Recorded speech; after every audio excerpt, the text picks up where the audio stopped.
Good afternoon from New York. I'm your personal mystic. I I'm very concerned about what's going on currently, and there are three points that I want to make today. Proper communication. And I'm going to talk about that, and the fact that greed isn't empathetic, and what exactly is the real deep state.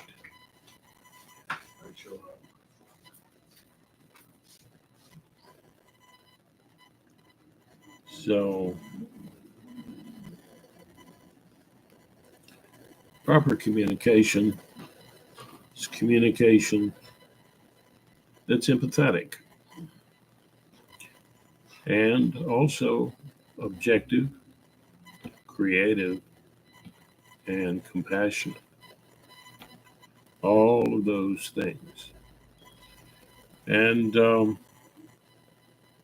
one thing that cuts bias a bit, additionally, is getting in touch with your infant mind so that you can question your self concept. So you see the world a little bit without that filter, and that's the more mystic of the things. Um, so, and the mystic, of course, um, tries to get in touch with the ultimate reality or truth by various names, and that ultimate reality or whatever for human beings would be, at the very least, a human being who is objectively, creatively, and compassionately empathetic, holding the virtues of goodness, truth, and artfulness. Okay, that is what I think is proper communication within oneself or between oneself and others. Greed isn't empathetic. No. Greed is an insatiable kind of desire, an addiction to things that are more symbolic than real, um, in the sense of basic human needs, distanced from, might be better to say, distanced from real human need, which when you partake in a real human need, you have your point of satiation. And it's enough. But what makes a person want more and more and more? It's chasing after symbols of that need, that hunger. A lot of times, this is more about the ACEs, adverse childhood experiences, which are involved with the complex PTSD, which has to do with blocked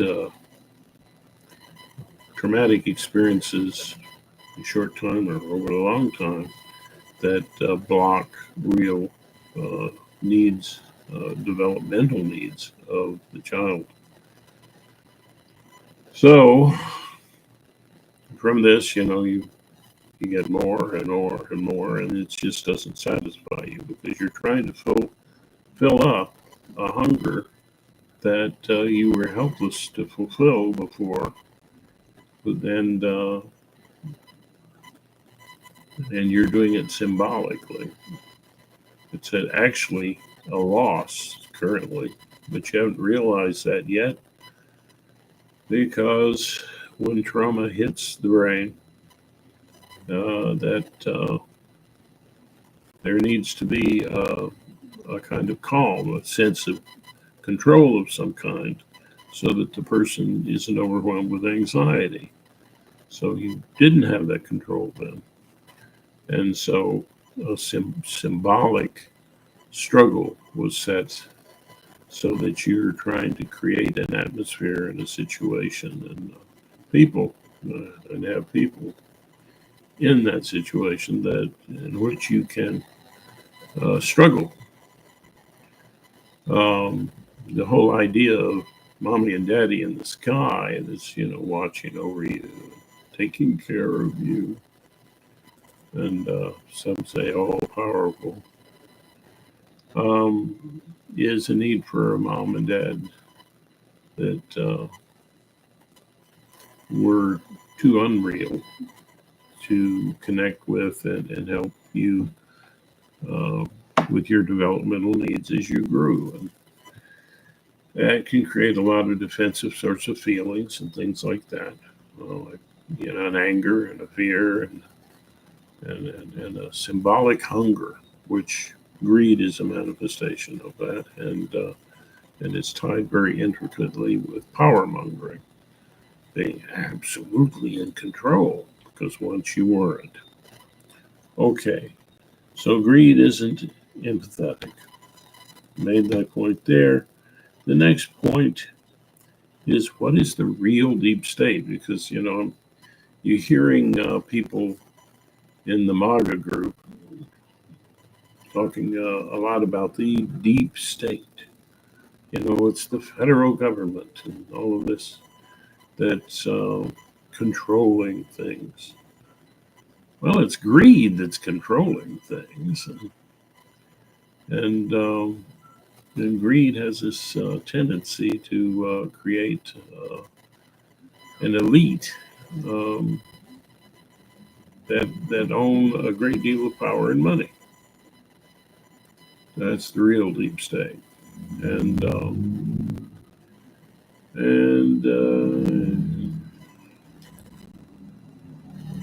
it's okay that people own a lot. What the problem is when owning a lot means other people are suffering a lot. When that economy, that distance between the poor and the super wealthy is astronomical. And when is it absolutely bad for the economy is when the middle class itself begins to suffer and fall apart. It's stretched the thing so far. It's intolerable misery for the poor, and you're starting to even hurt the middle class. And this is like two ends of the spectrum here. Yeah. So, but the rubber band idea just isn't working very well there, is it really? Because when you stretch it, the whole thing stretched, right? But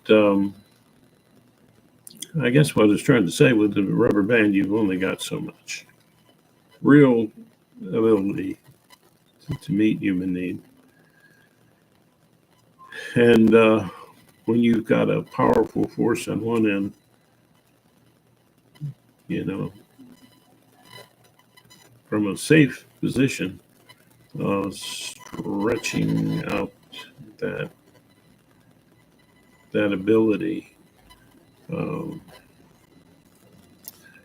that's not working either, is it? Okay,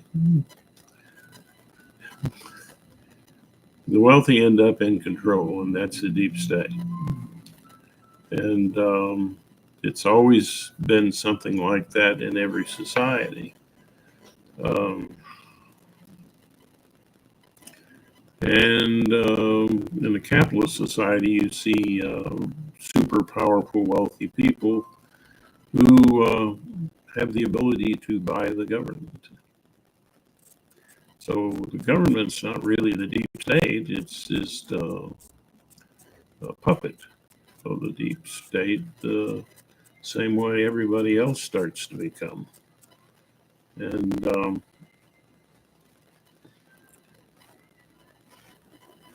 I'm still trying to work my head around why I came up with the rubber band idea. Yeah. You know, there's something there that I'm not sure I'm getting. Um, but when it has to do with the middle class doing well,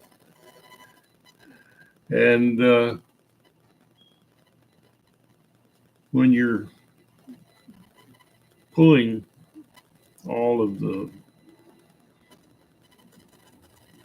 well, it's more like a center of gravity that does pull, and like there's this black hole, and it's pulling, and the effects of that black hole on the outer uh, limits, because may not be devastating, but as you fall into the power of that black hole, everything becomes stretched. That's why you can't go through a black hole, because you become spaghettified. Everything gets pulled apart.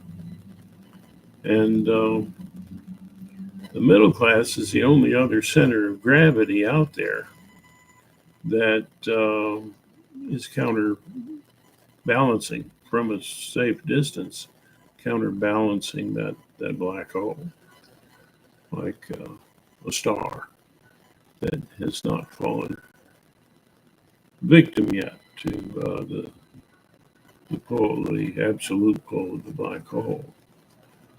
And that center of gravity is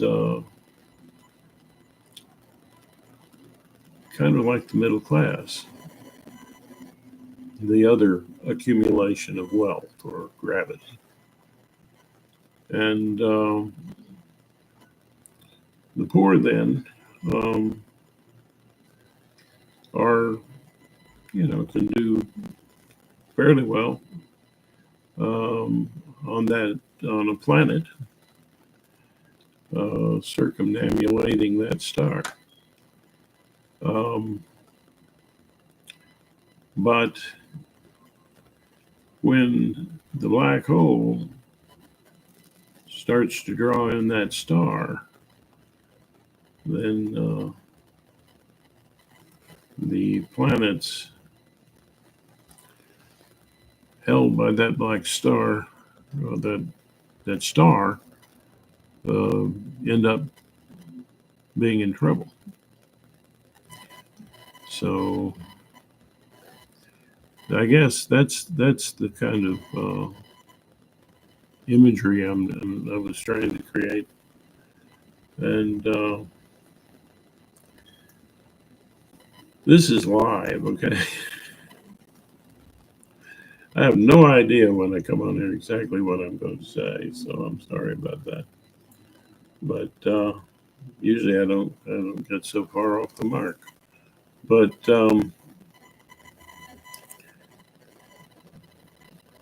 it is a fact, however, what I'm saying is it's still factual.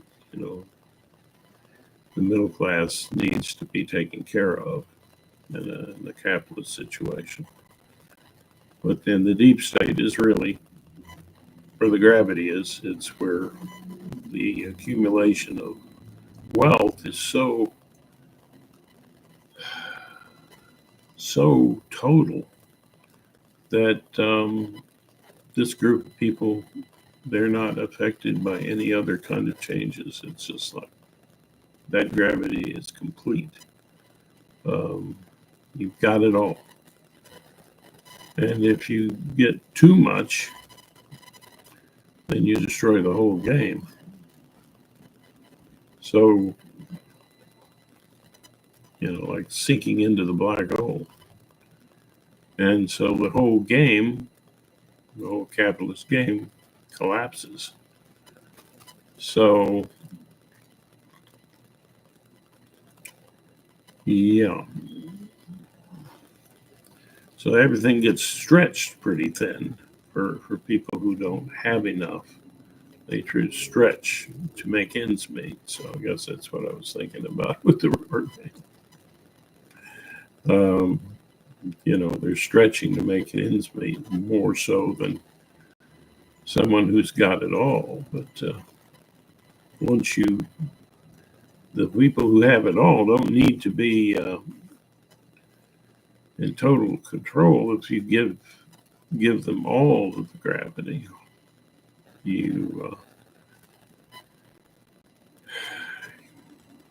if the middle class is too much under the sway of that gravity, it can begin to dissolve.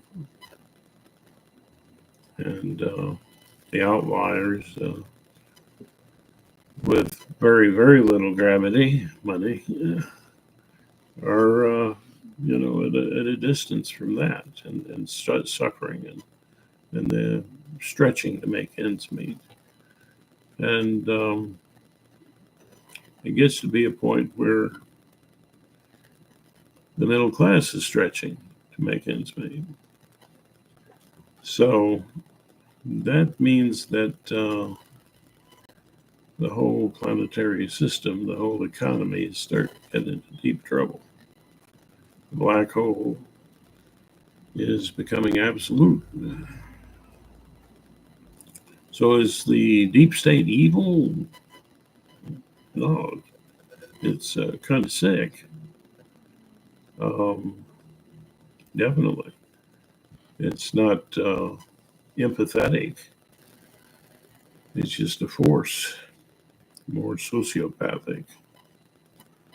And people under the sway of it are in danger. So you got two political parties. You got the Republicans who want to give it all to the people who already have it all and are buying the government. And you have the people who, like in the other business party, the Democratic Party, they know that you need to preserve that middle class. And you can't completely deprive people on the poverty end of the spectrum because that creates more crime. And if there are too many poor people, you can have an overwhelming insurrection. So you want to make sure that the poor are not in total misery. That there's some hope still left. And you want to make sure that the middle class have a degree of confidence and security that their reasonable hopes will be met. And if you don't do that, then you put everything into trouble. So the real deep state, the MAGAs are really upset about the deep state, but it's really not the government. And it's not the CIA or the FBI. They're just pawns in the system like most of us. The trouble is when they and we are, the government itself is too bought. What that means is, you've got the poor in absolute misery and the middle class losing its gravity and being destroyed. All of their gravity going to join with the big pull, the super wealthy. So, yeah, there we go. Well, I'm glad I'm so imperfect. It should invite lots of comments. So, yeah. So anyway, that's my points were 3. What is proper communication? I nailed that. Greed isn't empathetic, obviously. And the real deep state, yes, C minus. But the real deep state is definitely not what you're seeing in the government, so on. It's the wealthy people buying that that government. And in some cases where there's law and democracy, the rights of the poor and the middle class are being defended by these people. So, if anything, some of the people in law enforcement and everything, as long as the laws are just, are defending you against the deep state. When you can have so much money that you can't be convicted of a crime, or so much power that you can just get away with anything, like Trump seems to be doing at the moment, and hopefully it doesn't continue that way. Um, well, then you've lost the game. You know, if those that sort of attitude overcomes uh, the thin blue line that protects you against the abuses of people who would be king. And be careful. You know, Trump has already told everybody that he wants to be a dictator for the first day. Yeah, right. And Hitler only wanted only wanted the Sudetenland. Yeah, surely. We can't trust that. And what I do also want to say is that there's, because of that pull of the super wealthy who care more about wealth than they do for themselves, than they do law and proper governance. Um, hmm. And when they are in complete control, then you're in trouble. As one comedian said, they're in a club and you're not. We're not in it. So, yeah, the MAGAs are right. There's something that we need to be concerned about that is trying to buy our government. Well, that's the people wealthy enough to do that. And does it make them evil? Yeah. It just means that they're sick, if that's what they're up to. You know, there's this problem too, where power corrupts, so that it's like if I've got all the power, then I'm going to say, hey, this is my idea. But, yeah, you have your idea and their idea and your idea, but what about my idea? Yeah, let's not put that to the test. Let's just do it. Let's do it my way. Yeah, do it the way I prefer it to be done. Yeah, whether that's good for you or not. It is corrupting. There is a force there, but we allow it. It's the people who create the kings and blindly following them. The way people are following Trump right now. And we see law enforcement trying to stop that.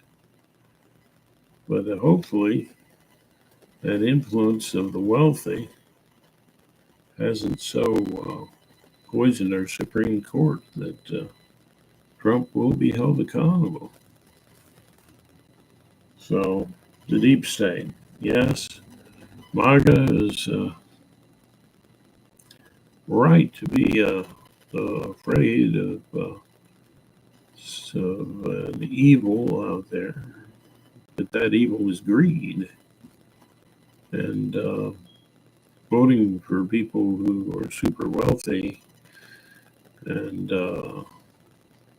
want to give more money, it's the greed factor, not what you own. But, want to keep shoveling more money into the pockets of the wealthy and, make sure they don't pay their fair share.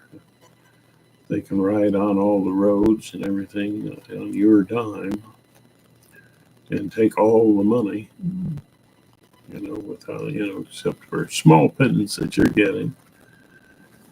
Since the 50s, no unions. What? No unions? It's the one thing that could keep you from feeling like a total work slave. As if you had a voice in the company that you're working for. That should be the rule. You should all have a voice. Natural democracy. So anyway, this is another failed attempt in some ways, but I'm learning. I'm trying to get better at this. But yeah, I'm gonna let this go. I'm gonna send it out there. Yeah. The first 2 points are clear. Rubber bands. Anyway, spur of the moment thoughts are not the best, but at least this wasn't canned. Yeah, this was live,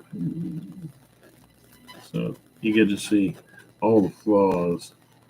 See, I would have chopped all that out there. That where I went into that concept that was not working. It was just.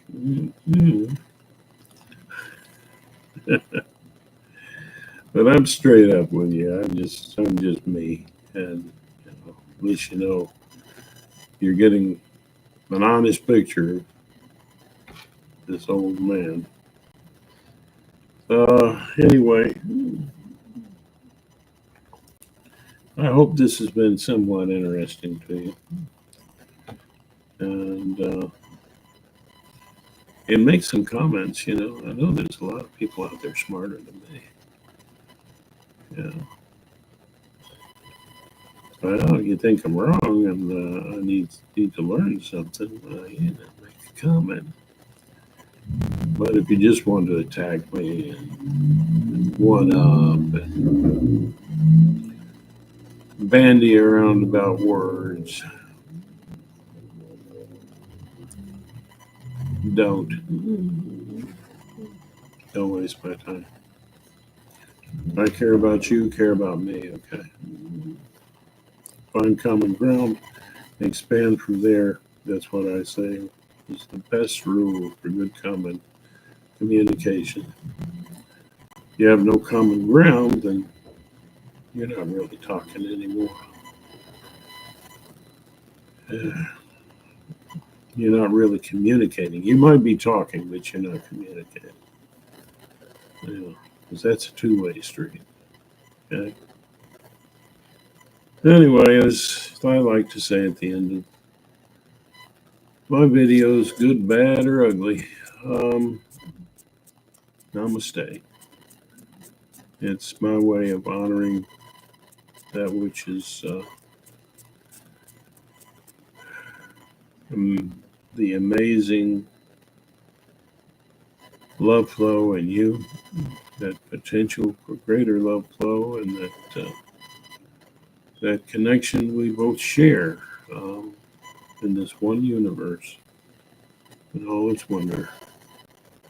And so I would like to feel a part of that and honor that same in you. Namaste. And feel free to make fun of this video. I know I would. And yeah, have a good day.